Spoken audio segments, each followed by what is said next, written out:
അപ്പം അതുപോലെ ഞാൻ രാത്രി തന്നെ ഈ ചോറിനുള്ള അരി തിളപ്പിച്ച് വെക്കുകയാണ്. അപ്പം അതിലേക്ക് വെള്ളം തിളച്ചിട്ടുണ്ട്. ഇതിലേക്ക് അരി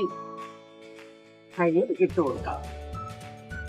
ഇപ്പം ചോറ് ഞാൻ അടുപ്പത്ത് വെച്ചിട്ടുണ്ട്, റെഡിയാക്കാം. അപ്പോൾ അത് ഗോതമ്പ് ദോശയും മുട്ടക്കറിയാണ്. അപ്പോൾ മുട്ടക്കറി ഇവിടെ റെഡി ആയിട്ടുണ്ട്. ഇതിലേക്ക് മുട്ട ഇട്ട് കൊടുക്കാം.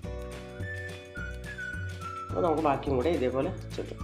അപ്പം നമ്മുടെ ഇന്നത്തെ കാപ്പി ഗോതമ്പ് ദോശയും മുട്ടക്കറിയും കട്ടനുമാണ്. ഇവിടെ ടൊമാറ്റോ രസമാണ് തയ്യാറാക്കണത്. അതിൽ ഒരു 4 ടൊമാറ്റോ എടുത്തിട്ടുണ്ട്. അത് നമുക്ക് ഒരു ജാറിലേക്ക് ഇട്ട് കൊടുക്കാം. അപ്പം പുളി കൂടെ ഞാൻ ഇട്ട് കൊടുക്കുകയാണ്. ഇത്രയാണ് അതിൻ്റെ പുളി അളവ്. അപ്പം നമ്മൾ ഈ പുളിയും കൂടെ ഈ ജാറിലേക്ക് ഇട്ട് കൊടുത്തു.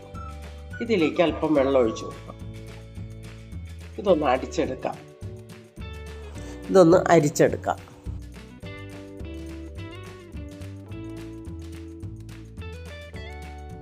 അത് മീനിട്ട് കൊടുക്കാം.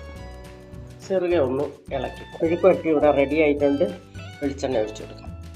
എണ്ണ ചൂടായിട്ടുണ്ട്. അതിലേക്ക് നമുക്ക് കടുക് ഇട്ട് കൊടുക്കാം. കടുക് പൊട്ടിയിട്ടുണ്ട്. അരിഞ്ഞു വെച്ചിരിക്കുന്ന വെളുത്തുള്ളിയും ചെറിയ ഉള്ളിയും കൂടെ ഇട്ട് കൊടുക്കാം.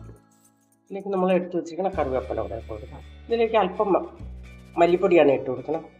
ഇതിലേക്ക് 1/4 ടീസ്പൂണ് മുളക് പൊടി ഇട്ട് കൊടുക്കാം. 1 ടീസ്പൂണ് കുരുമുളക് പൊടി ഇട്ട് കൊടുക്കാം. 1/2 ടീസ്പൂണ് മഞ്ഞൾപ്പൊടി ഇട്ട് കൊടുത്തു. ഇതിലേക്ക് ആവശ്യത്തിനുള്ള ഉപ്പിട്ട് കൊടുക്കാം. ഞാനിവിടെ 1 ടീസ്പൂൺ ഉപ്പിട്ട് കൊടുത്തു. ടൊമാറ്റോയും പുളിയും കൂടെ മിക്സിയിൽ അരിച്ചു വെച്ചിട്ടുണ്ട്. അത് ഒഴിച്ചു കൊടുക്കാം. ആവശ്യത്തിന് വെള്ളം ഒഴിച്ചു കൊടുക്കാം.